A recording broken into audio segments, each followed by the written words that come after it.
Jack Ma চিনো কে কে বলো? তোমাদের চোখের সামনে দেখতে পাচ্ছ, জ্যাকমাকে চিনো কে কে? চিনি আমি। জ্যাকমা কি করেছেন? আলিবাবার প্রধান। হ্যাঁ, আলিবাবার প্রতিষ্ঠাতা। খেয়াল করে দেখো, আলিবাবা গ্রুপ হলো যেটা যেটা নকল আর কি, দারাজ বলতে পারো, ঠিক আছে? বাংলাদেশি আলিবাবা হলো দারাজ, যেটাকে আবার সে আলিবাবা গ্রুপ কিনেও নিছে। তো এই আলিবাবা হলো একটা অনলাইন, কি বলবো, সুপার শপ, বা বলতে সুপার শপ বলা উচিত, একটা মার্কেট প্লেস। যেটাকে তুমি বলতে পারো বসুন্ধরা সিটি একটা মার্কেট প্লেস, একটা মার্কেট না শুধু, একটা মার্কেট প্লেস। পুরো অনেকগুলো দোকান একসাথে কম্বাইন করে একটা মার্কেট প্লেস গঠন করা হইতেছে, যেটার মধ্যে তুমিও দোকান খুলতে পারবা। ঠিক আছে, দোকানের মধ্যে থাকে জিনিসপত্র, আর দোকানটাই যে জায়গায় থাকে সেই জায়গাটাকে মার্কেট প্লেস বলতেছি আমরা। এরকম অনেক মার্কেট প্লেস আছে পৃথিবীতে। অ্যামাজনকে তোমরা চিনো, অনেক বড় একটা মার্কেট প্লেস। আলিবাবা এমন একটা মার্কেট প্লেস যেটা আসলে দারাজ, আলিবাবা, অ্যামাজন অনেকটা একই রকম কাজ করে, বাট ভিতরে অনেক পার্থক্য আছে। এখন তোমাদের মনে হতে পারে অনলাইনে একটা মার্কেট প্লেস বানাইছে, এই লোকটা তাইলে মনে হয় অনেক বড় ভালো প্রোগ্রামার হবে। এই লোকটা মনে হইতেছে এমন জোস লেভেলের প্রোগ্রাম করতে পারে, এমন জোস ইঞ্জিনিয়ারিং পারে, যে এর কোনো তুলনাই নাই। এত বড় গ্রুপ, আলিবাবা গ্রুপ পুরো পৃথিবীতে বিখ্যাত এই একটা স্টার্ট আপ ওনার আছে, কিভাবে করলো? কিন্তু তোমাদের এই যে ধারণাটা, এটা একদমই ভুল। উনি আসলে খুব ভালো রকমের, তোমরা যে আইসিটি তে সি প্লাস প্লাস পারো, ওইটাও ভালো মতো পারে না। তার মানে তুমি এই লোকটার থেকে অনেক বেশি যোগ্যতা রাখো আইসিটির দিক থেকে, কিন্তু এই লোকটা টিম ওয়ার্ক, টিম কোলাবোরেশন, মানুষকে দিয়ে কিভাবে কাজ করায়, মানুষের সাথে মিলে কিভাবে একটা মিশনে থাকে, সেই জিনিসটা বুঝে। এই কারণে সে আলিবাবার প্রতিষ্ঠাতা। এই দুইটা মানুষকে এক, মানে একদমই লিজেন্ড কোয়ালিটির মানুষ। এই মানুষ দুটাকে তোমাদের দেখানোর উদ্দেশ্য হলো, আর আমি ব্রাজিল আর্জেন্টিনার কথা শুরু করার উদ্দেশ্যটাই আসলে এটা ছিল, যে আমাদের স্কুল কলেজগুলোতে আমাদের এই জিনিসটাই শেখানো হয় না। তুমি তোমার ফ্রেন্ডকে খাতা দেখাইলে বা একটু জিজ্ঞেস করলে, তোমার ফ্রেন্ডের সাথে কোলাবোরেট করে কিছু করলে, তোমারে কি করে, বোর্ড থেকে তোমাকে এক্সপ্লেন করে দেয়, তোমারে বলে তুমি বের হয়ে যাও ক্লাস থেকে, তুমি তোমার বন্ধুকে দেখাইলা কেন? কিন্তু এই মানুষগুলাকেও কিন্তু বের করে দিছিল। এই মানুষগুলাও মাঝে মাঝে স্কুল কলেজ থেকে বের হয়ে আসতো মানুষ, এই মানুষগুলাকেও বের করে দেওয়া হইতো। এই যে জ্যাকমার যে কথা বলতেছি, জ্যাকমা হলো এমন একটা মানুষ, যদি একটা চাকরির ইন্টারভিউতে 30 জনকে নেওয়া হয় এবং 31 জন থাকে, তাহলে 31 নম্বর মানুষটাই জ্যাকমা নিজে হইতো। তার মানে এত কপাল খারাপ ছিল যে 30 জন নেওয়া হইতেছে 31 জনের মধ্যে থেকে, ওই একজন যে যে বাদ করবে সেই হয়তো জ্যাকমা। সো তোমাদের যেমন টিচাররা বের করে দেয় ক্লাস থেকে, বা তোমাদের সাথে দুর্ব্যবহার করে, তোমাদের ফ্রেন্ডকে হেল্প করলে তোমাদেরকে বকাবাজি করে, এইটার কারণেই তোমরা এত বড় মানুষ হইতে পারতেছো না, বা বাংলাদেশের হিস্ট্রিতে এই ধরনের মানুষ, এত বড় শ্রেণীর মানুষ খুব কম আছে। রিজনটা হইলো এইটাই, কারণ আমরা টিম ওয়ার্কটাকে গুরুত্ব দেই না। আমরা মনে করি প্রত্যেকটা মানুষকে মেসি বানিয়ে দেব, তাইলেই সবাই লিজেন্ড হয়ে যাবে। আসলে ব্যাপারটা ওরকম না। এই কারণে আর্জেন্টিনারও তোমার কাপ নিতে কষ্ট হয়। মেসি আসলে লিজেন্ডারি প্লেয়ার, তারপরেও ওই যে টিম ওয়ার্কের গুরুত্ব অনেক বেশি। অন্যদিকে তোমার জার্মানি, ব্রাজিল, স্পেন, ওদের কাছে টিম ওয়ার্কের পাওয়ারটা অনেক অনেক বেশি ভাবে ইউজ করে তারা কাপ নিয়ে যাচ্ছে। তো এখন থেকে চেষ্টা করো, তোমরা এখন যারা ফ্রেন্ডসরা আছো, সবসময় চেষ্টা করো যখন তোমরা কিছু পড়ো বা কিছু শেখো, তোমাদের ফ্রেন্ডসের সাথে একটু শেয়ার করো। মাঝে মাঝে শেয়ার করার উপায় আমরা হয়তো বুঝি না। আমরা ভাবি যে শেয়ার করো বলতে এখন কি করবো, আমার পক্ষে তো অনেক কিছু করা সম্ভব না। তোমার পক্ষে একটা লাইন একটা পোস্ট লেখা তো সম্ভব। তোমরা স্টাডি সার্কেলের মধ্যেই যে আমাদের কত সুন্দর সুন্দর সুন্দরী সুন্দরী আর্টিস্টরা আছেন, মানে ছবির কথা বলতেছিলাম, নিজেদের এত সুন্দর মনে করো না যারা মেয়েরা আছো, বুঝছো? বেশি ভাব নিও না। যেটা বলতেছিলাম, যে তোমাদের মধ্যে অনেকেই কিন্তু খুব সুন্দরী সুন্দরী আর্টিস্ট আছে, মানে আর্টটাকে খুব সুন্দর করে করতে পারে। আমরা যে পেজের মধ্যে দেখছি, ওই আর্টের থ্রুতে বিভিন্ন ধরনের শিক্ষণীয় কথাবার্তা বলতে পারে। তোমরা একটা ছোট্ট একটা পোস্ট যখন লেখো, সেই পোস্টের মাধ্যমেও কিন্তু মানুষ শিখতে পারে। তো তোমার ফ্রেন্ডদের সাথে শেয়ার করার মাধ্যমে তোমার একটা কোলাবোরেটিভ নেটওয়ার্ক তৈরি হবে। তুমি যদি শেয়ার না করো, তুমি ফেসবুকের মধ্যে আজকে গিয়ে দেখো কি টাইপের পোস্ট তুমি করতেছো, টাইপ অফ পোস্ট। ফেসবুকে আজকে নিজের প্রোফাইলে গিয়ে দেখবা কত ক্যাটাগরির পোস্ট করো তোমরা। দেখবা মোস্ট অফ দি টাইম মানুষজন আছে হইলো কি একটা ঝামেলা হয়ে গেছে, একটা প্রবলেম, সবাই শেয়ার দিতেছে, ওইটাই তুমি শেয়ার দিয়ে রাখছো। আবার মোস্ট অফ দি টাইম দেখা যাবে কোনো একটা ফেস্টিভ্যাল ছিল, ঈদ, পূজা রোজা, এসব কিছু একটা ছিল, তুমি একটা ফটো পোস্ট দিয়ে রাখছো, নিজের ফটো। তুমি মরে গেলে তোমার যে চেহারাটা আছে ওইটার মধ্যে পোকামাকড় খাবে। আর যদি তুমি আরো অন্যান্য রিলিজিয়াসের হয়ে থাকো, তোমার চেহারাটারে দাও দাও করে জ্বালিয়ে দেবে, তারপর আবার ঠাস করে একটা বাড়ি দিয়ে ফেলে দেবে তোমার বডিকে। তোমার ফটো 4 পয়সার দাম দুনিয়ায় নাই। কিন্তু তুমি অনেক ধরনের জিনিসপত্র স্টাডি করেছ হয়তো, বা কোনো একটা মজার গান শুনেছ হয়তো, ওই জিনিসটা তুমি তোমার প্রোফাইলে শেয়ার দিছো কিনা। এটা দেওয়ার সুবিধাটা কি? একটা গান আমি ভাই শেয়ার দিলাম, তাতেই ভাই আমি ভাই টিম ওয়ার্ক শিখবো? এটা কেমন কথা বললেন? খুব ভালো করে বোঝার চেষ্টা করো। তুমি একটা গান যখন শেয়ার করতেছো, তখন তোমার বন্ধুরা জানতে পারলো যে তুমি কোন ধরনের গান পছন্দ করো। এটা জানাতে তোমার ফ্রেন্ড লিস্টে ওই ফ্রেন্ড গুলা আসা শুরু করবে, যে ফ্রেন্ড গুলা ওই টাইপের গান আরো বেশি পছন্দ করে, এবং ওরাই হলো তোমার ওই পোস্টে কমেন্ট করবে যারা ওই টাইপের গান আসলে শুনতে পছন্দ করে। এতে কি লাভ হবে কেউ বলতে পারবা? এই গানের বেসিসে তোমাদের যে ফ্রেন্ডশিপ হচ্ছে বা একটা গ্রুপ হচ্ছে, সেটার সুবিধা কি কেউ বলতে পারবা? Sakib, Isha, Taspia, can you explain that? Hello Sakib, Niloy, এই তোমরা কি আমার কথা শোনো? আর কি শোনো না? রিমুভ দিয়ে দেখবো নাকি? এই জেপি, শুনতেছ? আনমিউট করো। Robiul, can you hear me? আমি আছি, বলেন ভাই। ওকে, আমি ওকে ওকে ঠিক আছে। আমি তো চেক করলাম যে মনিটরে গেলা নাকি তোমরা, আবার ক্লাস করতে করতে যদি অনেকে চোখ করে মনিটরে যায় থাকো। এমনি মানুষজন বেশি মরে যাচ্ছে আজকাল।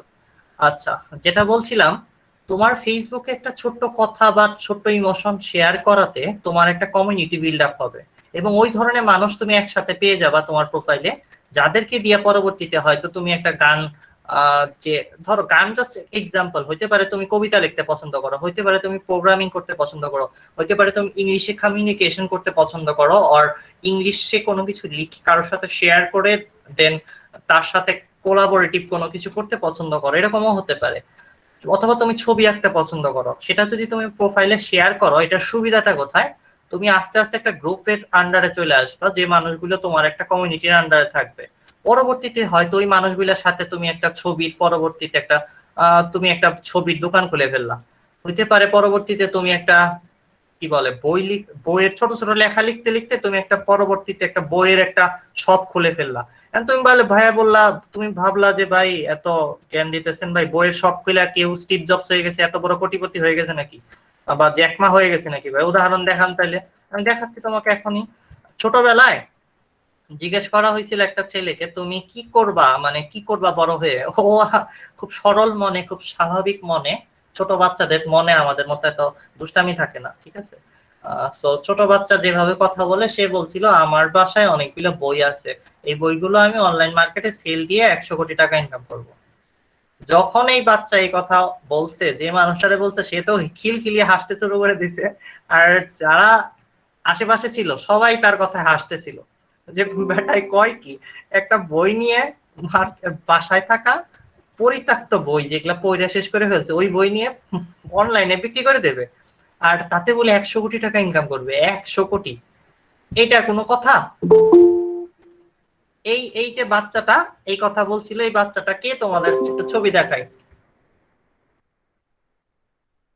এই বাচ্চাটাই হলো পৃথিবীতে 100 কোটি টাকার সেঞ্চুরি করেছে, মানে 100 কোটি টাকায় 1 বিলিয়ন, 1 বিলিয়নটা 100 বার ইনকাম করে 100 বিলিয়ন ক্রস করেছে পৃথিবীর সর্বপ্রথম যে মানুষ, সেইটাই হলো জেফ বেজোস। অ্যামাজন বানাইছে, অ্যামাজনের ভিতরে কিন্ডেল, কিন্ডেল বুক, তার সেই ছোটবেলার সেই স্বপ্নের বুক লাইব্রেরি, যেটাকে আমরা অ্যামাজন বুক স্টোর বা অ্যামাজন কি বলে, অ্যামাজন কিন্ডেল বুক লাইব্রেরি বলি, যেটা একটা পৃথিবীর এখনকার সব থেকে বড় জনপ্রিয় অনলাইন বুক লাইব্রেরি। আর শুধু ওইটাই না, ওই একই ফর্মুলা ব্যবহার করেই অ্যামাজনও তৈরি করা, যেটা আসলে পৃথিবীর বৃহত্তর market place, that is Jeff Bezos. সেই বাচ্চাটা এই লোকটায়। সো তুমি আজকে একটা পোস্ট লিখতেছো, হয়তো তোমার মনে হবে ভাই কি বললো, একটা পোস্ট লিখতেছি, এটার সাথে জেফ বেজোস হয়ে যাওয়ার কি সম্পর্ক? সম্পর্ক আছে। তোমাদের আমি গত দুই তিনটা লেকচার থেকে একটা কথাই বলে আসতেছি যে তুমি এখনই এই কাজটা করতে পারবা। এখনই তোমার ফেসবুক পোস্টের সাথে, পোস্ট লেখার সময় বা স্টাডি সার্কেল একটা ছবি বানানোর সময় তোমার মধ্যে একটা প্যাশন আসতে পারে। এখনই তোমার ভিতরে এই জিনিসটা সম্ভব। আরেকটু পরে আর সম্ভব হবে না। এই কারণে আমি বারবার বলতেছি তোমাদের এই কথাটা। আরেকটু পরে হবে কি, তোমার মাথায় শুধু ফিজিক্স কেমিস্ট্রি ম্যাথই ঢুকবে, আর কিছু ঢুকবে না। এই যে বিলিয়নারদের যে বুদ্ধিমত্তা, সেটা তোমার মাথায় ঢোকানো কষ্ট হয়ে যাবে। কারণ এই এই লোক যখন বলছিল আমি অনলাইনে বই বিক্রি করে 100 কোটি টাকা ইনকাম করব, তখন এই লোকের কথা কেউ মানে নাই। কারণ ও বাচ্চা ছিল, ওর কাছে অনেক কিছুই ছিল না বোঝার মতো। কিন্তু তোমরা যতই বড় হবা ততই দেখবা তোমাদের, আমাদের যে শিক্ষা ব্যবস্থা, নষ্ট শিক্ষা ব্যবস্থায় থাকার কারণে তোমরা এরকম চিন্তা করতে পারবা না। তোমাদের আজকে ফেসবুক পোস্ট লেখার বা স্টাডি সার্কেলে যে কাজগুলো দেওয়া হয়, ওগুলা বেসিক্যালি তোমাদেরকে একটা স্বপ্ন দেখানোর জন্য, যেন তুমি নিজে থেকে কিছু করতে পারো। সেটা তোমার একটা নিজের একটা অ্যাবিলিটি, নিজের একটা ব্যক্তিত্ব আছে, সেটা যেন বের হয়ে আসে, সেটার জন্য তোমাদেরকে ফোর্স করা হয়। কিন্তু সামনে যখন তুমি বড় হয়ে যাবা, ইউনিভার্সিটি থেকে বের হয়ে আসবা, তখন তুমি শুধু একটা চাকরি করার যোগ্যতা তোমার থাকবে। কারণ ইউনিভার্সিটি সিস্টেমটা এমন ভাবে তৈরি করা, স্কুল থেকে ইউনিভার্সিটি পর্যন্ত তোমাকে এমন ভাবে লেফট রাইট, আরামে দাঁড়াও, সোজা হও। আচ্ছা, তোমরা কখনো চিন্তা করে দেখছো কি করায় আমাদের স্কুল কলেজ গুলাতে? আরামে দাঁড়াও, সোজা হও মানে কি? একটা মানুষ একটা মানুষকে একটা কথা বলতে পারে, সাজেশন দিতে পারে, কিন্তু তুমি কি করবা সেটার অর্ডার কে করে বা কেন করবে?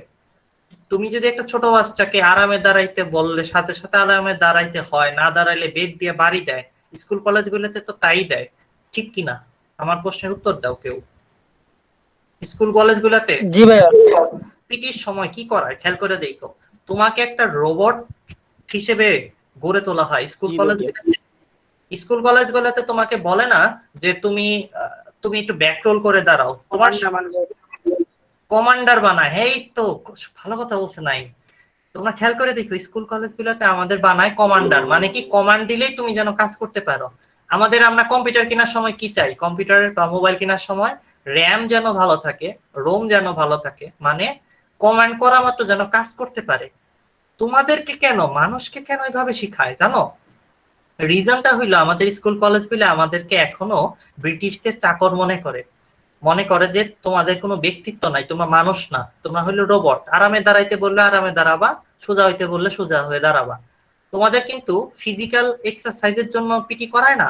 ফিজিক্যাল এক্সারসাইজের জন্য তোমারে বলতো যে তুমি অনেক ধরনের এক্সারসাইজ করো, ইয়োগা করো, হ্যান করো, ত্যান করো, তোমার ব্যক্তিত্ব অনুযায়ী তুমি এই ধরনের বিভিন্ন স্টান্ট করতে পারো, নো প্রবলেম। কিন্তু তোমাকে কেন আরামেই দাঁড়াইতে হবে, কেন সোজাই হইতে হবে? ওই একটা বোরিং একটা কাজ করলে কি তোমার সিক্স প্যাক হয়ে যাবে? কারো কি আরামে দাঁড়ায় সোজা হয়ে সিক্স প্যাক হয়ে গেছে বলো তো? আসো কেউ এরকম? কেউ কি আসো এরকম? কেউ কারো কিন্তু সিক্স প্যাক কোনোদিনও হবে না। কিন্তু ওইটার উদ্দেশ্যটা কি জানো? তোমাকে মেশিনে পরিণত করা। তুমি জানো কোনো একটা জায়গায় চাকরিতে গেলে বস যাই বলবো সেটাই করতে পারো। তোমার মাথার মধ্যে তুমি কেমনে করে জেফ বেজোস হবা, জ্যাক মা হবা, কিভাবে করে এই মানুষগুলো চিন্তা করে, সেটা কোনোদিনও ছোটবেলা থেকে আজ পর্যন্ত শেখায় নাই। তোমার পড়ার বইয়ের মধ্যে এই লোকগুলোর কোনোদিন ছবি তুমি দেখো নাই। আমি কি ঠিক বলতেছি? ছোটবেলা থেকে একটু হিসাব করে দেখো, মিলে হিসাব। জি ভাইয়া। আর এই কারণেই তুমি এই শিক্ষা সিস্টেম থেকে, নার্সারি থেকে ইন্টারের পরে গ্রাজুয়েশন করার পর টোটাল 20 বছর পরে তুমি যে যে মানুষটা হয়ে বের হবে সেটা হলো ব্রিটিশদের চাকর। ব্রিটিশরা শিক্ষা ব্যবস্থাটাকে বাংলাদেশে এইভাবেই বানাইছে যেন তুমি নিজের মতো কিছু চিন্তা করতে না পারো। এবং আমরা যারা এখানে আছি সবাই পড়াশোনা করতেছি কোনো কিছু জানার জন্য না। আমরা এখানে পড়াশোনা করি প্লাস পাওয়ার জন্য, অথবা আজকে ক্লাসে যে ফার্স্ট হয়েছে সে ফার্স্ট গার্ল বা ফার্স্ট বয়টাকে পিছনে ফেলানোর জন্য আমরা পড়াশোনা করি। আমরা কোনোদিনও জেফ বেজোসের মতো চিন্তা করি না, জ্যাকম্যান মতো চিন্তা করি না, স্টিভ জবসের মতো চিন্তা করি না। এই মানুষগুলা কোনোদিনও কোনো বন্ধুরে পিছনে ফেলে সামনে আগে যাওয়ার কথা চিন্তা করে নাই। কিন্তু জীবনে এরা এত সামনে আগে গেছে যে এদের বন্ধুরা সবাই এদের আন্ডারেই চাকরি করে। তো এই কথাগুলো মাথায় গাইতে ফেলো যে তুমি যে শিক্ষা সিস্টেমে আছো এই শিক্ষা সিস্টেম তোমাকে কোনোদিনও এই মানুষগুলা হইতে দেবে না। তাই এত কথা বলা হইলো। ফিরে আসি আবারও যেখানে ছিলাম। ব্রাজিল আর্জেন্টিনার মধ্যে মেসি নেইমারের মধ্যে তুলনা করে লাভ নাই। টিম ওয়ার্ক নিয়ে যে কথা বলতেছিলাম সেটার উপরে ফোকাস দিও। অর্থাৎ তোমার কাছে এখন সুযোগ আছে, তুমি ফেসবুকে এখন ক্রিয়েটিভ কাজ করতে পারো। তোমার এখন বয়স আছে, তোমার শরীরে এনার্জি আছে, তোমার শরীরে এখন তোমার জীবনের সর্বশ্রেষ্ঠ এনার্জি যেটাকে বলে সেক্স সেটা আছে, এতদিন ছিল না। সেক্সুয়াল এনার্জি হলো মানুষের জীবনের একটা শ্রেষ্ঠতম পর্যায়ে আসে, মানে মানুষ বুড়ো হয়ে গেলে এই এনার্জি তোমাকে ছেড়ে চলে যাবে। যখন একদম বাচ্চা ছিল তখনও তোমার কাছে এই শক্তি ছিল না, এখন তোমার কাছে সেক্সুয়াল এনার্জি আছে, তার মানে হইলো তুমি সত্যিকারের ইয়াং একটা পার্সন। তুমি যে স্বপ্ন দেখতে পারবা আজকে, সেই স্বপ্ন দিয়ে পুরো দুনিয়াকে বদলাইতে পারবা। কিন্তু আরেকটু ছোটবেলায় এটা সম্ভব ছিল না। আরেকটু বড় হইলে তুমি যদি এই শিক্ষা সিস্টেমের মধ্যে হারিয়ে যাও, আজকে এই যে আজকে স্টাডি সার্কেলে তুমি যদি একটা ছবি না আঁকো, আজকে যদি তুমি একটা নিজের মতো করে নিজেকে একটা সময় দেওয়ার মতো জায়গা না বের করো, তাহলে তুমি আর জীবনেও কোনোদিন কিছু করতে পারবা না। So that's the thing. তাই এই যে আজকে তুমি যে ছোট্ট পোস্টটা লিখতেছো বা ছোট্ট একটা ছবি তুলতেছো, বা অনেকের ফটোগ্রাফির শখ আছে, ফেসবুকে পোস্ট করো, লজ্জা পাও না, ভয় পাও না। তোমার ভিতরে ভয় ঢুকাইছে কারা জানো? School college. তারা বলছে যে তোমার ছবিতে লাইক না আসলে তোমার তো মরে যাওয়া উচিত, তোমার পরীক্ষায় নাম্বার না আসলে তো তোমার মরে যাওয়া উচিত, তোমার পরীক্ষায় তুমি কেমনি করে বানিয়ে লেখছো, রচনা তো এটা বইয়ে ছিল না এই কারণে নাম্বার দেয় নাই, এই ছবি তো বইয়ে নাই এই কারণে সবাই লাইক দিতেছে না। তুমি এই ভয় থাইকো না, নিজের মতো করে কাজ করো, নিজেকে দেওয়ার মতো এখনই তোমার সময় আছে। তোমার জীবনে আর সামনের দিকেও এই সময়টা থাকবে না, পিছনের দিকেও আর সময় ছিল না। That is the time, use that. এখন চলে আসো আজকের ক্লাসের মেইন বিষয়বস্তুতে ফোকাস করি আমরা। ছোট্ট জিনিস পড়াবো এবং সেই জিনিস পড়াবো যে জিনিসটা তোমাদের পড়তে একটু কষ্ট বেশি হবে। অর্থাৎ সাধারণভাবে বই থেকে পড়তে তোমার অনেক কষ্ট হবে, ওইটা আমি পরে দেব। আমরা পড়ছিলাম ব্যতিচার। যারা নতুন আসছো তারা হয়তো একবারেই অবিচার হয়ে যাবে তোমাদের প্রতি যদি কিছু আগে না বলে নেই। ব্যতিচার কি ছিল সেটা একটু মনে করে দিচ্ছি, এই কারণে তোমাদের একদম শুরু থেকেই কনসেপ্টটা শুরু করতেছি যেন তোমাদের কারো কোনো পেইন না হয়। আমরা পড়তেছি যে চ্যাপ্টারটা, সেটার নামটা কেউ একটু বলে দাও সবার জন্য। ভৌত আলোক। ভৌত আলোক বিজ্ঞান। ওর বাবা, ভূত পেট পড়তেছি, ঠিক আছে। ওকে, ভৌত আলোক বিজ্ঞানের মধ্যে আমরা পড়তেছি, ধরো এখানে একটা লাইট সোর্স আছে, লাইট সোর্স মানে বাল্ব আছে, এখান থেকে তরঙ্গ যাচ্ছে, এখান থেকে তরঙ্গ প্রবাহিত হইতেছে। আর এখানে একটা লাইট সোর্স আছে, এখান থেকে তরঙ্গ প্রবাহিত হইতেছে। এখন এই দুইটা সোর্স থেকে আলো তরঙ্গ তো খালি এখানে এই যে যাচ্ছে এটুকু এরকম তা কিন্তু না, এই দুইটা সোর্স থেকে আলো বের হচ্ছে এরকম এরকম ভাবে, পানির মতো চিন্তা করতে পারো, এরকম এরকম আলো বের হচ্ছে। দুইটা আলোক তরঙ্গ একসাথে মিক্স হয়ে এই পর্দায় এসে পড়তেছে। এই পর্দায় যে জায়গায় আলোক তরঙ্গগুলো জাস্ট চিন্তা করো, যখন এইভাবে আইসা মিলতেছে তখন দুইজন মিলে আসলে একটা জাম্প ক্রিয়েট করতেছে, বা একটা বেশি দুইটা মিলে যোগ হয়ে একটা বড় রেজাল্ট তৈরি করতেছে, একটা বড় ওয়েভ তৈরি হচ্ছে। আবার যখন এইভাবে মিলতেছে, একটা এইদিকে আর একটা উল্টা দিকে এসে ধাক্কা দিয়ে ওরা থামাই দিতেছে, তখন এরা মিলে আসলে নিউট্রাল হয়ে যাচ্ছে। আমরা লাস্ট ক্লাসে কিছু কথা বলেছিলাম, এই ঘটনাটাকে বলা হইতেছিল গঠনমূলক ব্যতিচার, বা আরো কয়টা শব্দ শিখছিলাম, কেউ একজন বলো তো কি কি শব্দ শিখাইছিলাম গত ক্লাসে?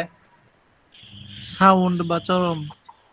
হ্যাঁ, যদি এটা সব মানে স্পিকার হইতো তাহলে এই বিন্দুগুলাতে সাউন্ড সৃষ্টি হইতো বা চরম বিন্দু সৃষ্টি হইতো। চরম মানে হইলো আমরা কি সাধারণত কি বলি, ভ্যালেন্টাইন্স ডে তে নিজের প্রেমিকাকে দেখিলে আমরা কি বলি, তোমাকে চরম সুন্দরী লাগতেছে। মানে জিনিসটা হইলো এরকম টকটকে করতেছে, মানে টকটকে হয়তো লিপস্টিক বা কিছু একটা লাগানো হয়েছে, ওই নায়িকাকে চরম সুন্দরী লাগতেছে।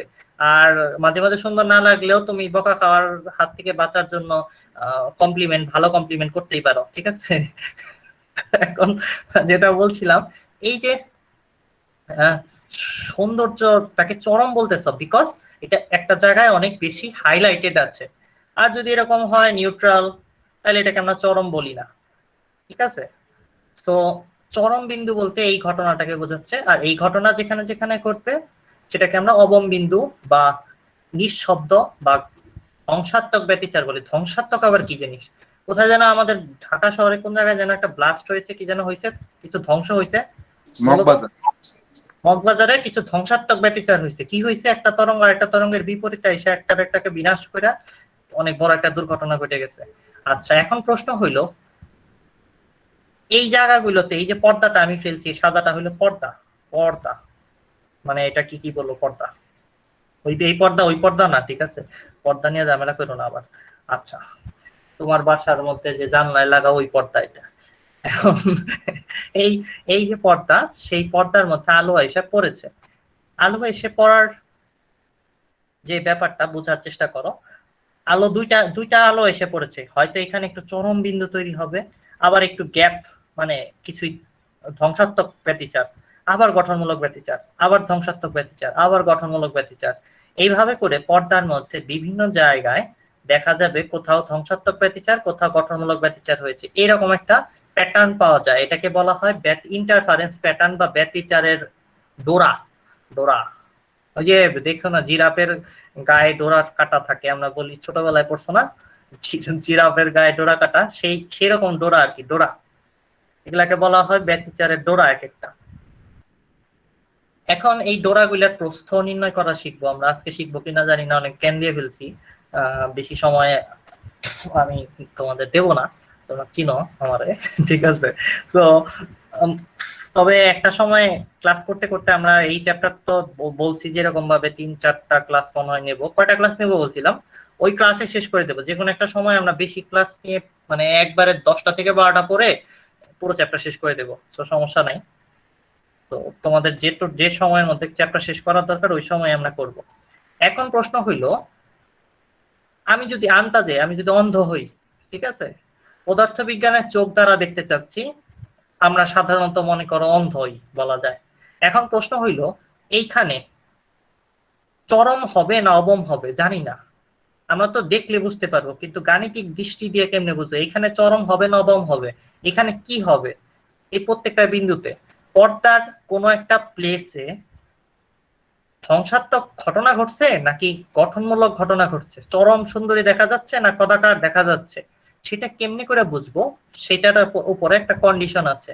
আমি লাস্ট ক্লাসে প্রিন্সিপাল বলেছিলাম যে কেমনে বোঝা যায়, সেটার একটা টেকনিক বলেছিলাম। আজকে সূত্র দেখবো, আজকে কোনো রকম টেকনিক দেখে সময় নষ্ট করব না। টেকনিকটা হইলো, এই যে আলোটা এই বিন্দু পর্যন্ত গেলে এতটুকু পথ অতিক্রম করলো, এটাকে আমরা বলতে পারি x1। আর এই যে আলোটা এই বিন্দুটাতে আসছে, এটাকে আমি বলতে পারি পাগল বিন্দু, পি বিন্দু। পাগল বিন্দু না, আসলে পি বলতে পি পয়েন্টকে বোঝানো হচ্ছে। x1 x2, খেয়াল করে দেখো, x1 বিন্দু এটা, x2 বিন্দু এটা, সরি বিন্দু বলতেছি কেন, পথ এটা, x1 পথ এটা, x2 পথ এটা। এখন তুমি যদি x2 আর x1 এর পার্থক্যটা বের করো, যেটাকে আমরা বলতে পারি পার্থক্যের মডুলাস বের করো, যেটাকে আমরা ডেল এক্স বলতে পারি, সেটার মান দেখেই বোঝা যাবে যে পি বিন্দুতে কি হচ্ছে। সো বেসিক কথা হইলো, আমরা মানুষে দেখলে বুঝি না, রোজার সময় দেখলে বোঝা যায় না যে রোজা রাখছে কি রাখে নাই, চোখ দেখলে বোঝা যায়। তোমরা কেউ খেয়াল করছো না ব্যাপারটা? রোজার সময় মানুষের চেহারা দেখলে বলা যায় না অনেক সময়? কেউ বলো, ঈশা, প্রিয়াঙ্কা। জি ভাইয়া। রোজার সময় কিন্তু চেহারা দেখেই মানুষকে বলে দেওয়া যায় অনেকটা যে তুমি আসলে খাবার খেয়েছো কি খাও নাই, তাই না? সারাদিন পরে দেখলে, বিকালে দেখলেই বোঝা যায় যে রোজা রাখছে কিনা। একই রকম ভাবে এই যে দুইটা তরঙ্গ আছে, আমি একটু তরঙ্গ আকারে আঁকি, এই তরঙ্গ দুইটার পথ পার্থক্যের পার্থক্য, এই কি বললাম, পথ পার্থক্য, এই যে এইটা হলো x1 একটা পথ পার্থক্য, এই পয়েন্ট থেকে এই পয়েন্টে দূরত্বটাকে একটা পথ পার্থক্য বলতেছি x1, আর এই পয়েন্ট থেকে এই পয়েন্ট পর্যন্ত আরেকটা পথ পার্থক্য বলতেছি x2। x2 মাইনাস x1 তাইলে কি জিনিস? দুইটার পথ পার্থক্যের পার্থক্য, ঠিক আছে? যেমনি বুঝো ডেল্টা এক্স আসলে দুইটা পথ পার্থক্যের মধ্যে ডিফারেন্স বা পথ পার্থক্যের পার্থক্য। এইটা দেখে বলা যাবে যে এই পি বিন্দুতে কি হয়েছে, গঠনমূলক ব্যতিচার না ধ্বংসাত্মক ব্যতিচার। সেটা তোমরা এখন লেখো, সরাসরি কন্ডিশনগুলো আমি লিখে দেব।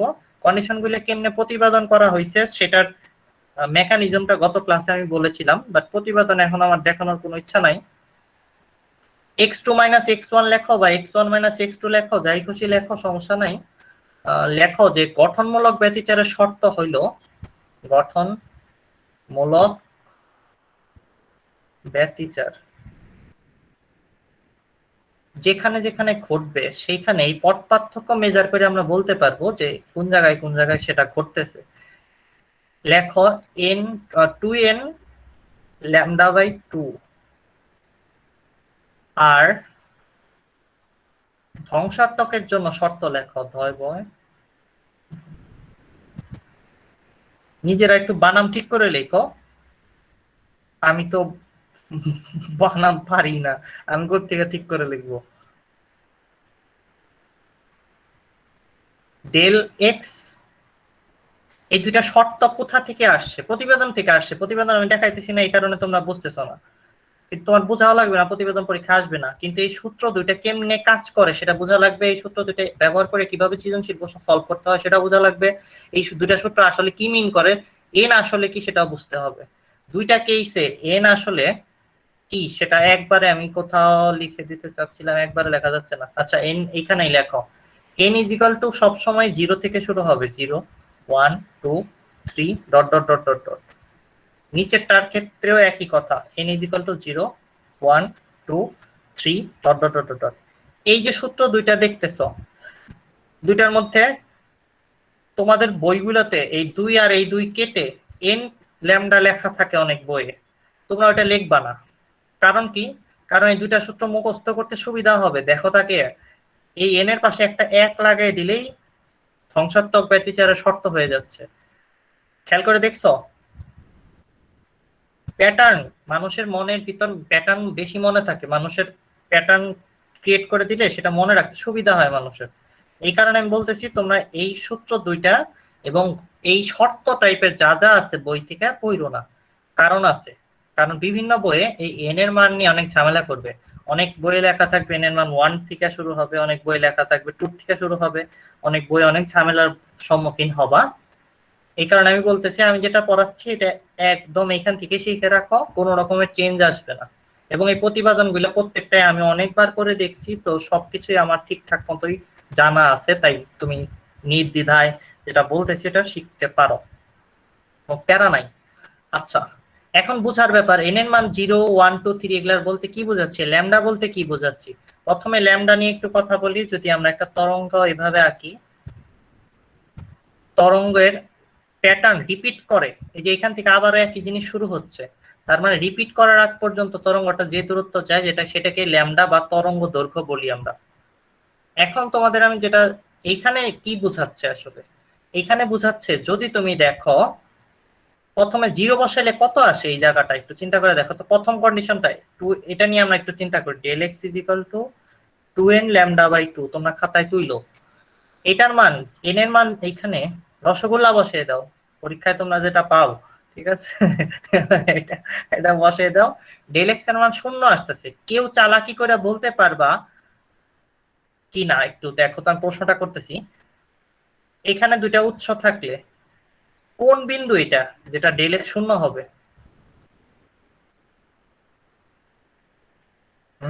কেউ কি বলতে পারবা? মধ্যবিন্দু। হ্যাঁ, কেমনে বুঝলা বলো? সবাইকে একটু বুঝিয়ে বলো। মধ্যবিন্দুটাই ওই বিন্দু যে বিন্দু থেকে এইখান থেকে আসতে যে এক্স হবে x1, এখান থেকে আসতে যে এক্স হবে x2, দুইটা সমান হবে। এতো যে কেউ বলতে পারবে। ওই দিক গেলে হয়তো x1 কম হবে, x2 টা বড় হবে। এখানে দুইটা সুতা ধরে টান দিয়ে আমরা মেজার করলে একই জিনিসই দেখবো, তাই না? যে বললা ঠিক বলছি না? আচ্ছা, এখন প্রশ্ন হইলো n is equal to 0 যে বসালাম, এটা কোথায় বসালাম, কার শর্তে, কোন শর্তে বসালাম? গঠনমূলক ব্যতিচারের শর্তে। মানে চরম বিন্দুর শর্তে। তো আমার গঠনমূলক ব্যতিচারের শর্তে ডেল এক্স 0 আসতেছে প্রথমটায়, মানে এই জায়গাটায় গঠনমূলক ব্যতিচার হবে। তার মানে আমি একটা লাল বড় একটা বিন্দু আঁকলাম, এটাকে বিশেষভাবে এই যে চরম বিন্দুটাকে বা গঠনমূলক ব্যতিচারের প্রথম যে বিন্দুটা, এটার মধ্যে অনেক বেশি করে দুইটা তরঙ্গ ওভারল্যাপ হয় এবং অনেক বড় একটা চরম বিন্দু দেখা যায়। এইটাকে আমরা বলবো কেন্দ্রীয় চরম বিন্দু।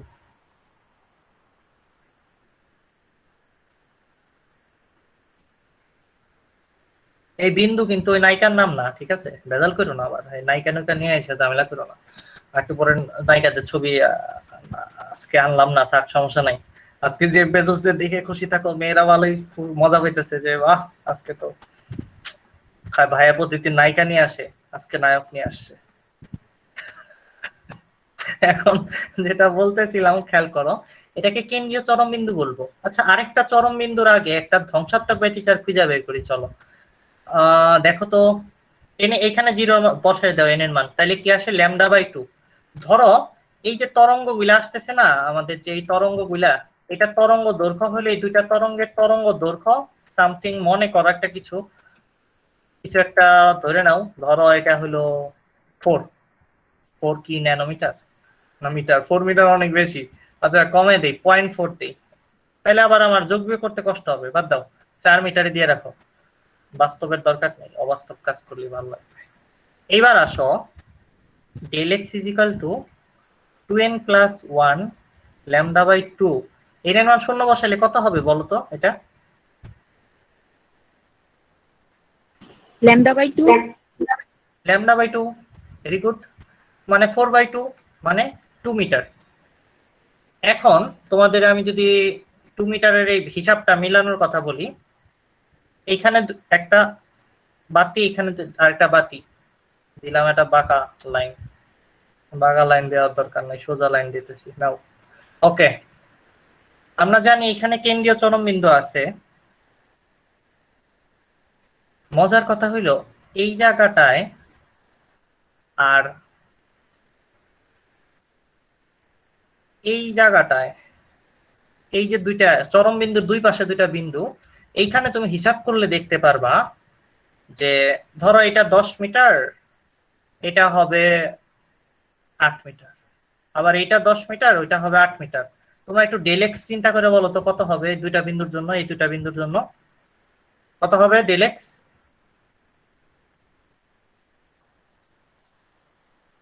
কত হবে? ওই যে কেউ বলতে পারতো না, এক করে নার্সারিতে ভর্তি করে দেবো তোমাদের। ঠিক আছে, 2 মিটার হচ্ছে। এই 2 মিটার তোমাকে কি বলতেছে? এই 2 মিটার তোমাকে বলতেছে যে ধ্বংসাত্মক ব্যতিচার হইছে এই এ আর বি বিন্দুতে। সবাই কথাটা ধরতে পারছো কিভাবে সূত্র কাজ করতেছে? আমি দেখছি ডেল এক্স 2 মিটার যেখানে হবে সেই জায়গায় ধ্বংসাত্মক বিন্দুর প্রথমটা হওয়ার কথা। তার মানে হইলো এই যে দুইটা বিন্দু দেখতে পাচ্ছ, এগুলা হইলো প্রথম ধ্বংসাত্মক ব্যতিচার বা প্রথম অবম বিন্দু।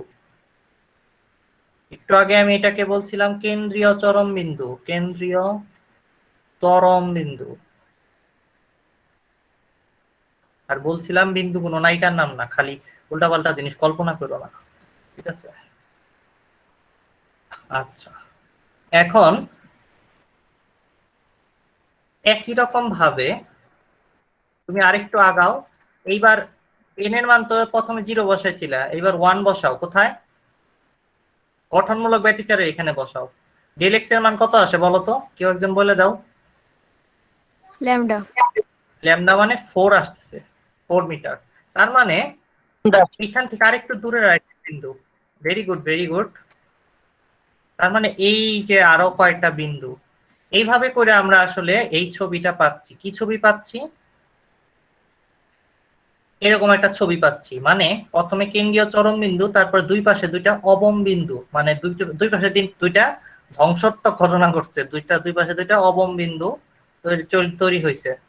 এই দুই পাশে দুইটাকেই আমরা প্রথম অবম বিন্দু বলবো, কারণ এন এর মান শুরুতে 0 বসে যা পাইছি। এরপরে এই লাল আরেকটা যেটা পাইলাম এটা হইলো প্রথম চরম বিন্দু। এখন তোমরা অনেকেই বলবা ভাই প্রথম চরম বিন্দু তো মাঝখানে বয়ে রয়েছে, ওটার বিশেষ নাম দেওয়া হয়েছে, কি নাম, কি নাম দেওয়া হয়েছে বলো? তৃতীয় চরম বিন্দু। Very good. সেন্ট্রাল ম্যাক্সিমা বলে ইংলিশে, সেন্ট্রাল ম্যাক্সিমা পয়েন্ট,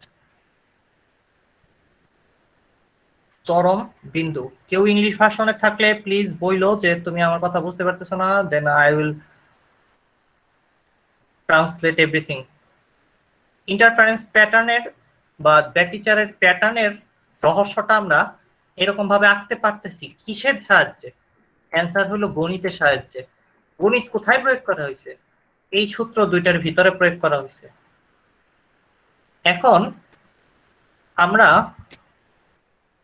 জানতে পারলাম মাঝখানে একটা কেন্দ্রীয় চরম বিন্দু থাকে, তারপরে দুই পাশে দুইটা অবম বিন্দু থাকে, আবার দুইটা চরম বিন্দু থাকে, তারপরে আবার দুইটা অবম বিন্দু থাকে। এখন এইভাবে ছবি আঁকা তো পরীক্ষা হলে কি বলে, পরীক্ষা হলে যদি আমরা যাই, পরীক্ষা হলে ছবি আঁকতে গেলে তো মোটামুটি পরীক্ষাই শেষ হয়ে যাবে গা। ছবি এঁকে এঁকে তার আমরা বের করতে যাব না, আমাদের কিছু টিপস এন্ড টেকনিক্স ফলো করতে হবে। আমাদের যে বিন্দুই বের করতে বলো আমরা কিছু টেকনিক ফলো করব। সেটা কি? আমাদের যদি বলা হয়, কি বলা হয় খেয়াল করো, দশম চরম বিন্দুর জন্য এন এর মান কত বসাবা গঠনমূলক ব্যতিচারে? একটু চিন্তা করে বলো দেখি। 10। আচ্ছা, ভেরি গুড। আর এইখানে নিচে 10 যদি বলি দশম অবম বিন্দুর জন্য কি বসাবা? 15 বসাইবো কেরা? ভাই এ বেটা কি কস ভাই, তুই কি বললা? মাত্র যে বললা 15 নাকি কি কি বললা? দশম অবম বিন্দুর জন্য এই শর্তটার মধ্যে কন্ডিশন এন এর মান কত বসাবা নিচের এই যে এইটার মধ্যে বলো? 10 বসাবো ভাইয়া। 10 বসালে পরীক্ষায় 0 পাবা। এইখানে বসাতে 9 9। যে 9 বললা সে একটু বুঝিয়ে বলো তো সবাইকে, যে 9টা বললা সে একটু একটু বলো বুঝায় সবাইকে। আমি নিজেই বুঝি নাই ভাইয়া, খালি আর দেখলাম যে আপনি প্রথম অবরবিন্দুর জন্য n = 0 লিখছেন, তাইলে হ্যাঁ, দশমের জন্য n = 9 হবে।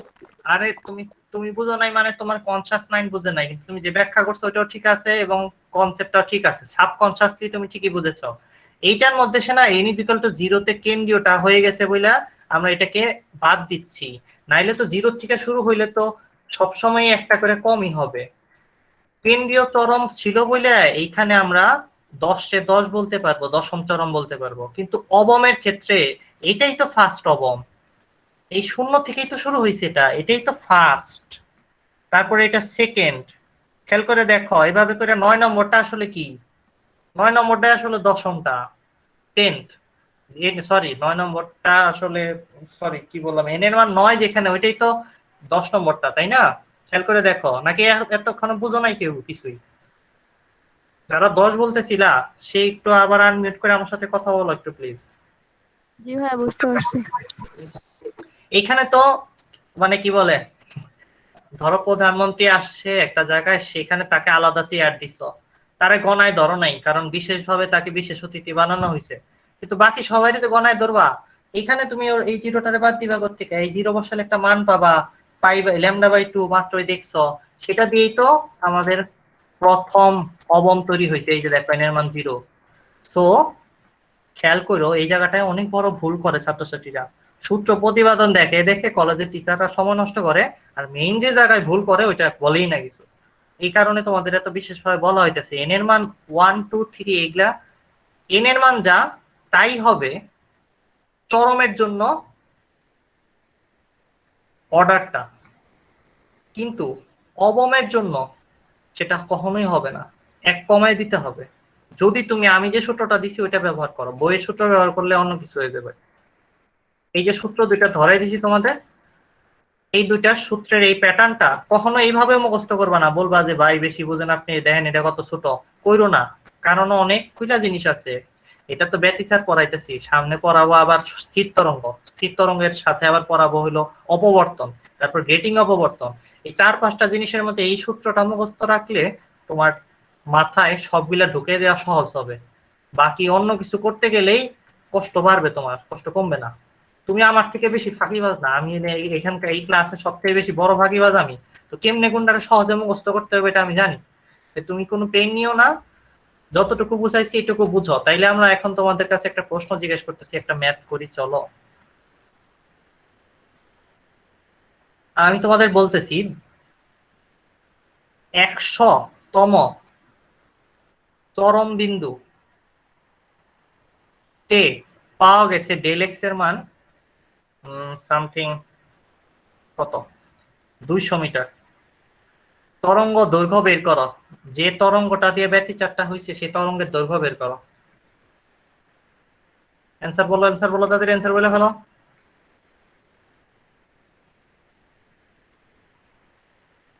চরম বলছে তাই চরমের শর্ত লিখলাম।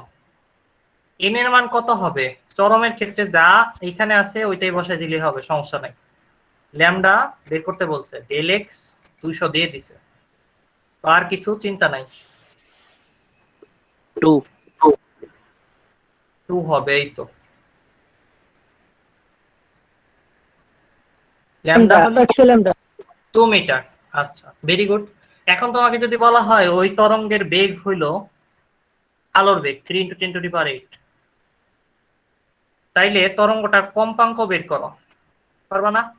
v = f ল্যামডা, v এর মান 3 × 10⁸, f বের করবা 3 × 10⁸ কে 2 দিয়ে ভাগ কইরা, হার্টজে অ্যান্সার আসবে। আসলে কিচ্ছু বললাম না, এই দুইটা তথ্য দিয়ে সরাসরি আমি কিন্তু অঙ্কটা 2 স্টেপে করলাম। অঙ্কটা শুরুতে যদি এই কথা আর এই কথা বইলা তোমার কাছে আর কিচ্ছু না বইলে, এই বেগও দিলাম না, তোমাকে বললাম ব্যতিচারের যে তরঙ্গ দ্বারা ঘটতেছে সে আলোক তরঙ্গের ফ্রিকোয়েন্সি বের করো, তখন তোমাদের মনে হইতো এই প্রশ্ন আসছে বুয়েটে, হাই হাই মেডিকেলে বুয়েটে ভার্সিটিতে এত কঠিন প্রশ্ন আসে। কিন্তু এই যে অ্যান্সারটা তুমি করলা, আমি যখন 2 ভাগে করলাম, একটু একটু করে করলাম, তখন কিন্তু তোমাদের কারো মাথায় আঘাত লাগে নাই, মনে হয় না যে কেউ মাথার মধ্যে একটা ঠাস করে দিল বাড়ি। মনে হইছে না সহজই মনে হইলো? কি বলো? সহজ মনে হলো। তো তুমি প্রথমেই যদি ভয় না পেয়ে যতটুকু পারো সেটুকু করে সামনে আগাও, তাহলে ল্যামডা বের করার পরে তোমার মাথায় আসবে v = f ল্যামডা। আবার আলোক তরঙ্গ কইছে, আলোর বেগ তো জানি, দেওয়া থাকার দরকার কি, সবই তো পারা যাবে, তো এমনিই পারবা তখন। তো অঙ্ক এইভাবেই কঠিন হয়ে যায় পরীক্ষা হলে, কিন্তু আমরা আসলে যতটুকু পারি ওইটুকু করি না। ভয় পাওয়ারও তো কারণ আছে। ভয় কেন পাই? কারণ তোমরা ওই যে ব্রিটিশদের চাকর, তোমরা ছোটবেলায় লেফট করে আসছো, তোমরা তো ভয়ই পাবা। তোমরা একা অন্ধকারে দৌড়ে চলে যাওয়ার মতো সামর্থ্য রাখো না, কারণ তোমরা আগে ছোটবেলায় বাচ্চা ছিলা যখন, তখন দৌড়ে যাইতা ঠিকই, কিন্তু ছোটবেলা থেকে তোমাদের ভয় ঢুকে দেওয়া হয়েছে, কিছু করলেই মাইর খাবা। এই ভয়ের কারণে তোমরা আসলে পরীক্ষায় ভালো কিছু অ্যাপ্লাই করো না, এবং যতটুকু পারো ওইটুকুও করো না। ম্যাথ টু তোমাকে বলে দেওয়া হইলো, এবার এরকম একটা পর্দা এঁকে দিলাম, ঠিক আছে? এই পর্দার মধ্যে এটা হলো চরম বিন্দু, এটা অবম বিন্দু, এটা চরম বিন্দু, এটা অবম বিন্দু, এটা চরম বিন্দু, এটা আবার একটা অবম বিন্দু, এটা একটা আবার অবম বিন্দু। আচ্ছা, এখন তোমাকে এইখানে একটা বেল বাজাইতেছে কেন? এইটা এইটা আর কি আর বলবো, এইটুকু দূরত্ব দিয়ে দেওয়া হয়েছে, মাঝখানে এই দূরত্বটা দিয়ে দেওয়া হয়েছে 10 মিটার। মাঝখানে কোন দূরত্বটা, এটা তো আবার অনেকে, তোমরা তেলকানা আছো চোখে দেখবা না, তাই আবার একটু কালারটা চেঞ্জ করে দিতেছি না। 10 মিটার। এখন আমি কিন্তু লাইভ ম্যাথ ক্রিয়েট করতেছি, মানে হলে এখন এই মুহূর্তে আমি অঙ্কটা বানাচ্ছি। তো অঙ্ক হইতেও পারে, ভুল হইতে পারে, ঠিক হইতে পারে, আই ডু নট কেয়ার। আচ্ছা, এইটা মনে করো আর এইটা মনে করো সেম, নিচের এটা মনে করো 10 মিটার না 12 মিটার। ওকে,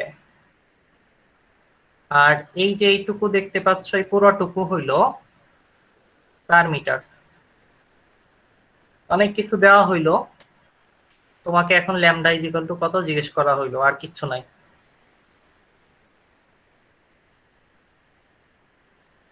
অঙ্কের মধ্যে আর কিচ্ছু নাই, ছবিটা একদম রিয়াল ছবি। কেন্দ্রীয় চরম, প্রথম অবম, দ্বিতীয় অবম। করতে পারছো কেউ? অ্যান্সার বলো তাড়াতাড়ি, কেউ করতে পারলে অ্যান্সারটা বলে ফেলো তাড়াতাড়ি। দেখো মাই স্টাডি ফ্রেন্ডের স্টুডেন্টরা, তোমরা তোমাদের ব্রেন প্রচন্ড গতিতে চলতে হবে, একদম লেটেস্ট অ্যাপলের প্রসেসরের থেকে অনেক স্মার্ট ইন্টেল প্রসেসরের সর্বোচ্চ কোর i7 10 11 এর থেকে তোমাদের মাথা অনেক দ্রুত চলতে হবে। প্রথম কথা, আমি নিজে ওই অঙ্ক করি নাই কোনোদিন, আমি জানি না যে এটা অঙ্ক করা যায় কিনা। ঠিক আছে, যদি না যায় আমার পরে বই কোনা। আচ্ছা, এখন আসি, অঙ্কটা করার চেষ্টা করি। এটা 12 মিটার, এটাও 12 মিটার, এটা 4 মিটার, এটা 2 মিটার। আর আমি কিছু চিন্তা ভাবনা করি আর কি। এইটুকু দূরত্ব 10 মিটার, এইটুকু কত? উপরের টুকু এইটুকু কত? একটা ত্রিভুজের মতো যদি চিন্তা করি, এইটুকু কত? এইটুকু 12, ঠিক আছে। এইটুকু কত? 2 মিটার। 12 থেকে 2 বাদ দাও, কত হয়? 10 মিটার। এইটার ভূমিও 10, উচ্চতাও 10। অঙ্কটা বেশি ভালো লাগতেছে না, তাই এটার একটু কমে দিই। এটা দেখে 10 মিটার মোটেও মনে হইতেছে না, তাই না? এটা 6 দিয়ে দিই, 6 এর থেকে 2 বাদ দাও, এটা 4 মিটার হবে। এখন ভালো লাগতেছে। ওকে, 4 মিটার। হলুদ যা যা আছে, হলুদ গুলা ওটা পোস্টে নাই, মাথায় রেখো। তোমরা তো আবার স্ক্রিনশট নিবা না, তারপরে ভুলে যাবে না ক্যাটিনা কাইফের ছবির সাথে পড়াশোনা একসাথে মিলিয়ে খিচুড়ি পাকে হেলাইবা না। আচ্ছা, 4 আর 2 6, 6 6 12, সব ঠিক আছে। এইবার তাহলে এই x1 এর মান আমরা বের করতে পারবো। x1 এর মান কত হবে? পিথাগোরাস থিওরেম, x1 তো ভাইয়া 2√21। রুট ওভার কেমনে করে জানি বের করে? 4 স্কয়ার 10 স্কয়ার দিছো তো নাকি? 0 4 স্কয়ার। আচ্ছা আচ্ছা, এরপরে এইখানে আসি, এইটা 10 মিটার। আর এই ভূমির থেকে ওই পর্যন্ত মাথা, সরি, এই দূরত্বটা কত? এটা তো 4, আর এইটা হইলো 4, কত? 8। x2 কত তাইলে? অনেকেই বুঝবো না এটা, আমি জানি, দুইবার বোঝার লাগবে। 4 আর 4 8, 8 স্কয়ার। অনেকে মনে করবে এটা তো ভাই 12 আছিল, তাহলে 6 আর 6 12। আরে এইটা যে এনে এসে পড়ছে, এই কথা বলে নাই যে তোমরা কেউ। এইটা এইটুকু 4, আর এইখান থেকে এইটুকু 4, তাহলে 8। কত হয়? x1 x2 বের করছো, এবার বলো ডেল x কত হয়, দুটো বিয়োগ করে বলো। x2 x1 করো। কারো কি ক্যালকুলেটর নাই? টাকা দিয়ে কিনছো, একটু ইউজ করো, কিছু বলো। ক্যালকুলেটর দ্রুত চালাবা। এই যে কিছু গাধা পোলাবান আছে এখন জয়েন করতেছে, জয়েন করতে দেব না। কত আসছে? 1.8। প্রিয়াঙ্কা, মিম্মা, তাসফিয়া, কেউ আছো? দীপ্ত, কথা?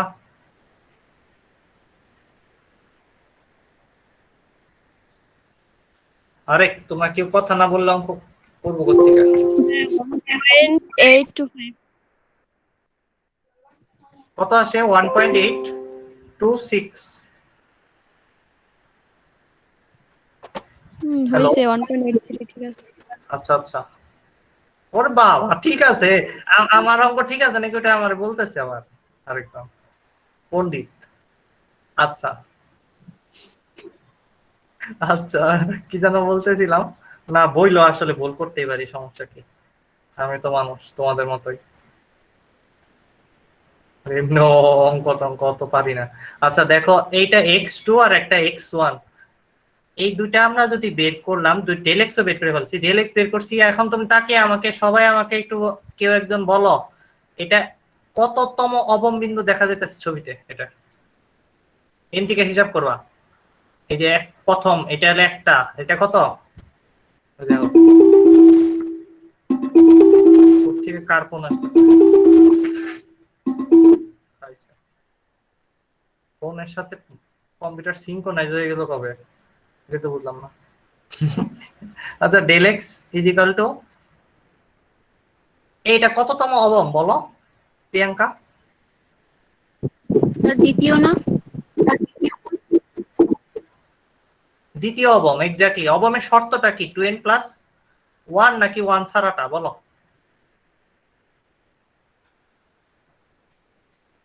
ওয়ান ছাড়া।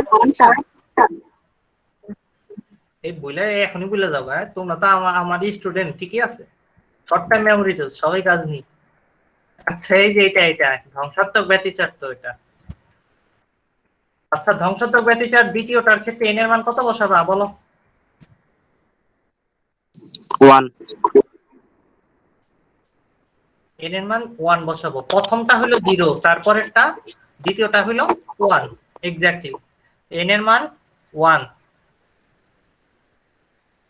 ল্যামডা বের করবো। ডেল এক্স আমরা বের করে ফেলছি 1.83, আর বেশি ভালো আসে না ডেল এক্স এর মানটা, যদিও তাও কিছু একটা বের হবে। ল্যামডার মান কত আসে বলো? ল্যামডা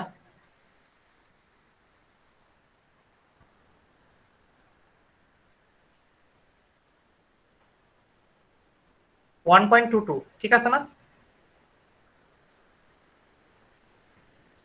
এই কথা কোনাকে তোমরা তোমরা ঠিক আছে ভাই। 1.22, হ্যাঁ, ল্যামডা বের করে ফেলছি। এই অঙ্কটা এখনই বানাইছি, ভালো লাগছে না? অঙ্কটা মজাই ছিল, কিন্তু আমার করে ভালো লাগছে। একদম বেসিক থেকে আসা হয়েছে। দেখো অঙ্কর রহস্যটা কোথায়। অঙ্কের ভিতরে তুমি কেন্দ্রীয় চরম অবম বিন্দুর কনসেপ্ট বুঝো কিনা সেটা টেস্ট করা হয়েছে, 1। 2 নম্বর জিনিস হলো, এটা n এর মান 0, এটা n এর মান 1, তার মানে দ্বিতীয় অবম ঠিকই, কিন্তু n এর মান 2 বসে ভুল করো কিনা সেটা চেক করা হইতেছে, তুমি আসলে বুঝো কিনা অবমের সূত্রের মধ্যে। এই যে এই লাইনটা যে লিখছি তোমাদের, এই যে সরি হয়ে গেল, এতখানি পরে ফেলাম কবে? দশম মানে হলো n এর মান 9। গঠনমূলকের ক্ষেত্রে এটা এরকম না, ধ্বংসাত্মকের ক্ষেত্রে এই জিনিসটা ফলো করতে হয়। এই যে ব্যাপারটা, সেটা তুমি বুঝো কিনা সেটাও চেক করা হয়েছে। তারপরে আবার তুমি এখানে ত্রিকোণমিতি অ্যাপ্লাই করে x1 x2 পার্থক্য বের করে আনতে পারো কিনা, পিথাগোরাস থিওরেম ভালো মাথায় আছে কিনা সেটাও চেক করা হয়েছে। তুমি আসলে 9 10 পাস করছো কিনা সেটা চেক করা হয়েছে এই জায়গাটায়। তারপরে আবার এটা যে কেন্দ্রীয় চরম, সেই কনসেপ্টটা না জানলে তুমি 4 কে 2 দিয়ে ভাগ করে এটা কি করতে পারবা না। তার মানে কেন্দ্রীয় চরম যে মাঝখানে হয় সেটাও তোমার বেসিকের মধ্যে জানা থাকতে হবে, তোমার মাথায় এই বেসিকটা থাকতে হবে, তাইলে এটা 2 দিয়ে ভাগ করে ওইভাবে যোগ বিয়োগ করতে না তুমি কোনোদিনও। এই সবগুলা কনসেপ্ট মিলায়া তারপরে তরঙ্গ দৈর্ঘ্যটা বের করা হয়েছে। সবাই পারবা না এখন? চাইলে ফ্রিকোয়েন্সিটা বের করে দিতে পারবা না? কম্পাঙ্কটা যদি আলো বলে দেওয়া হয়, পারবা না? আচ্ছা, এই দুইটা উৎস যে বাল্ব, সেটা না বললে, তোমাকে যদি বলে দেওয়া হয় এটা হলো গুগল হোম মিনি, তাইলে কি করবা? তাইলে ফ্রিকোয়েন্সিটা বের করতে পারবা? গুগল হোম মিনি যদি বলি, গুগল হোম মিনি জিনিসটা কি আগে তা তো চিনো? কে চিনো আগে বলো? গুগল হোম মিনি জিনিসটা কি আগে তাই বলো। কে চিনো তাড়াতাড়ি বলো, পরিচয় দিতেছো না কেন? চিনো না এটারে? আইছে, তোমরা তো অনেক পিছিয়ে আছো, দুনিয়ার বাইরে আছো তোমরা। এইখানে যদি ব্যতিচার ঘটানোর জন্য আমরা গুগল হোম মিনি লাগাই দিই, দুইটাই আসলে স্পিকার, গুগলের এআই স্পিকার বা রোবট স্পিকার। আমি যদি এটার নাম বারবার নিই, তাহলে আমার বাসায় যেটা আছে ও নিজে উত্তর দিয়ে বসবে, এই কারণে বেশিবার বলতেছি না। তারপরে তোমাদের শোনানোর জন্য বলে দেই, এই Google, how are you? I'm fine, thank you for asking. I hope you and your loved ones are safe and healthy. Let me know if I can help with something. Okay dear, thank you. No problem. Okay, ও এটাও জানে যে corona ভাইরাসে মানুষজনের অনেক অসুস্থ আছে, সবাই হেলদি নাই, সেই ব্যাপারটা ও আসলে অ্যান্সারের মধ্যে ইনক্লুড করেছে। এটাই ছিল গুগল হোম মিনি, যেটা এখন তোমাদের সাথে কথা বললো, সরি আমার সাথে কথা বললো। এইখানে দুইটা গুগল হোম মিনি লাগিয়ে দিলে কম্পাঙ্ক বের করবা কেমনে করে এই অঙ্কটার ভিতর থেকে সবার লাস্টে ফ্রিকোয়েন্সি যদি আস্ক করা হয় যে এটা কত, কি করবা বলো তো, একটু বুদ্ধি করে বলো, কেউ বলতে পারো? ছোটবেলায় শিখছিলা, তোমাকে আগের অঙ্কটার মধ্যে আমি কম্পাঙ্ক বের করতে বললাম আলোর বেগের সাহায্য নিয়ে, কারণ আলো দিয়ে ব্যতিচার ঘটানো হইতেছিল। আর এখানে শব্দ যে না, শব্দ তো একটা তরঙ্গ, শব্দের বেগ ব্যবহার করে আসলে ব্যতিচার ঘটানো হইতেছে। এই কেসে কম্পাঙ্ক বের করতে গেলে আমার V is equal two F lambda সূত্রের মধ্যে ভি এর মান বসাইতে হবে 332 শব্দের বেগ, এরপর ল্যামডা দিয়ে 332 কে ভাগ করে দিলেই কম্পাঙ্ক বেড়ে যাবে। পারবা না? কি বলি? কেউ একটা আনমিউট করে কথা বলে না। আচ্ছা, তাহলে এখন এখানে গুগল হোম মিনি থাকলে আমরা পারবো। ভালো, এটা অঙ্কটা ভালোই, গুগল হোম মিনিও থাকো কয়টার মধ্যে। তোমরা এই গুগল হোম মিনি চিনো না, তোমাদের যে কোথায় কি হবে আমি তো বড়ই পেরেশানির মধ্যে পড়ে গেলাম গা। ভাইয়া মোবাইল গুগল আছে। হ্যাঁ, সবার ফোনেই তো গুগল এআই আছে, বাট হোম মিনি হয়তো অনেকে ইউজ করে না। আচ্ছা, তোমরা আজকে ক্লাসে যা যা পড়াইছি এটা এখান থেকে কি কোনো প্রশ্ন আছে? কথা, সাদিয়া, নাহিদ। ও ক্লাসে তো সাদিয়া, খালি সাদিয়া করে ডাক দিলেই কেউ একজন না একজন উত্তর নেবে। বলো, সবাই বুঝতে পেরেছো আজকে ক্লাসে যা যা বোঝানো হয়েছে? জি ভাইয়া। ক্লাসের শুরুর কথাগুলো যে ধরো আমি আসতেছি এখন তোমাদের সামনে, টাইম দাও।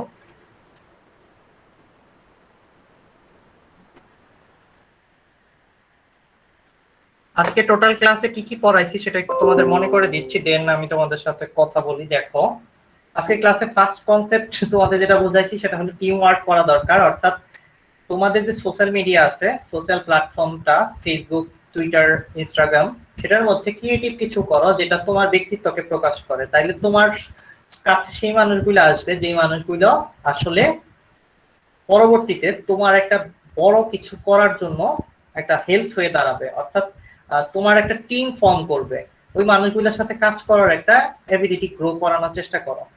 তুমি যদি একটা বড় টিম ক্রিয়েট করতে পারো সেটা দিয়ে অনেক কিছুই করা পসিবল।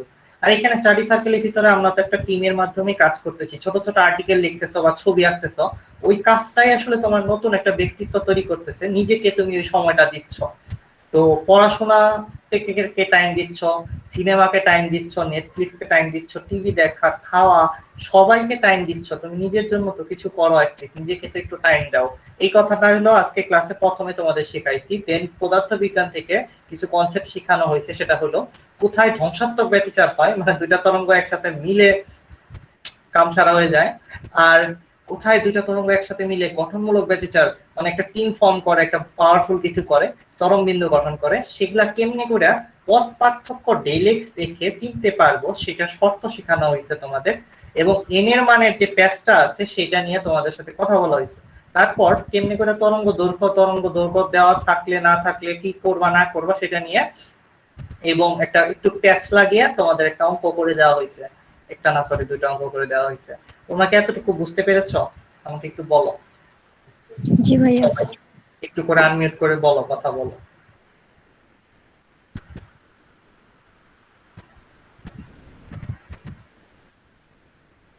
আমি তোমাদের জিজ্ঞেস করতেছি, নিলয় বুঝতে পারছো এই ক্লাসের টপিক গুলো? হ্যাঁ ভাইয়া। জি ভাইয়া। সাদিয়া এগুলো দেখো কত ভালো। জি ভাইয়া বুঝতে পারছি। ওকে সাদিয়া, এটা কি নতুন ধরনের মাস্কের বিজনেস করতেছো নাকি তুমি? এটা কোন ধরনের বিড়াল মাস্ক পরে আসছো? কথা কথা কথা বলতেছে না কেন? বুঝছি ভাইয়া। কথা কি আমার উপর রেগে আছো? না ভাইয়া। ওকে, মিঠুন, MKR মিঠুন, ওরে বাবা কোম্পানির নাম লিখে রাখছো নাকি? ওই বেটা মিঠুন। হ্যালো, ওই মিঠুন, কথা কষ্ট করে ভাই। ভাই আদাব। ভালো আছো? আদাব আদাব। হ্যাঁ হ্যাঁ, আপনি ভালো আছেন? আচ্ছা, হ্যাঁ আমি ভালোই আছি। স্বর্ণা, স্বর্ণা কেমন আছো? স্বর্ণা মাস্ক পরো না কেন? মিম্মাস সুলতানা, বুঝতে পারছো? জি ভাইয়া বুঝতে পারছি। আরে বাবা, মানে মানুষজনের নামের সাথে সুলতানা সুলতানা, রাজা, মহারাজা এইসব লাগানো থাকে, কি বলবো। মেয়েরা ভাই এটা দেওয়ার নাম্বার আছে তাও দিছি। না সেইটাই, আমি তো ওই যে আলাদিন দেখি, বোঝো নাই, আমি তো এইগুলা এই ক্যারেক্টার গুলোকে চিনি। তো আলাদিনের যে ইয়াসমিন থাকে ও হইলো সুলতানা, মানে হইলো বাপের একমাত্র মেয়ে, ছয় সম্পত্তির মালিক, মানে রাজ্যের সুলতানা, বুঝতে পারছো? তো তোমরা তোমরা কি কেউ আলাদিন দেখা শুরু করছো নাকি, নাকি এখন ওই বয়স নাই? মেহেরু মেহেরুন আক্তার, মেহেরুন আক্তার, বাপরে বাপ, নাম তো সুন্দর। বাংলায় লেখা থাকলে মনে হয় ভালো পড়তে পারতাম। এই মেহেরুন, কথা কোনা করে, আনমিউট করো জি নিজেকে। আসসালামু আলাইকুম স্যার। ওয়ালাইকুম আসসালাম। তোমার ধরি নাই আমি, স্যার স্যার বললো না, আমরা সবাই ফ্রেন্ড, বন্ধু বান্ধব, এখানে ভাইয়া বললেই হবে, ঠিক আছে? জি ভাইয়া। জি মেহরুম শব্দটাকে কিভাবে উচ্চারণ করে? মেহরুম, এরকম হিন্দি হবে মনে হয়, তাই না? নাসিরউদ্দিন কেমন আছো? স্যার এটা নাসিরউদ্দিনের তো মেহেরুন। মেহেরুন, আচ্ছা আচ্ছা মেহেরুন। আচ্ছা মেহেরুন, ঠিক আছে। নাসিরউদ্দিনের কিন্তু অনেক বড় বড় গল্প আছে, তোমাদের সাথে আমি শেয়ার করবো না। নাসিরউদ্দিনের যে লেভেলের গল্প আছে, একদিন নাসিরউদ্দিনের বউ এসে বলতেছে, নতুন যে কোটটা কিনছিল নাসিরউদ্দিন, মোল্লা নাসিরউদ্দিন, ওই কোটটা ঠাস করে বিল্ডিং এর 2 তলা থেকে নিচে পড়ে গেছে গা। খুব কষ্ট লাগছে, নতুন কোটটা ধুইছি এত কষ্ট করে, এত যত্ন করে। নাসিরউদ্দিন হাওয়া করে কান্না শুরু করে দিছে। নাসিরউদ্দিনের বউয়ের কান্না শুনে সবাই এসে জিজ্ঞেস করতেছে, কি ব্যাপার, এত জোরে জোরে কান্না করতেছে, ঘটনা কি? বলে কোট পড়ে গেছে গা 2 তলার থেকে, কোটটা এত কষ্ট করে ধুইছিলাম, আবার ধুইতে হবে, আবার লোন দিতে পাঠাইতে হবে, অনেক খারাপ অবস্থা হয়ে গেছে কোটটার।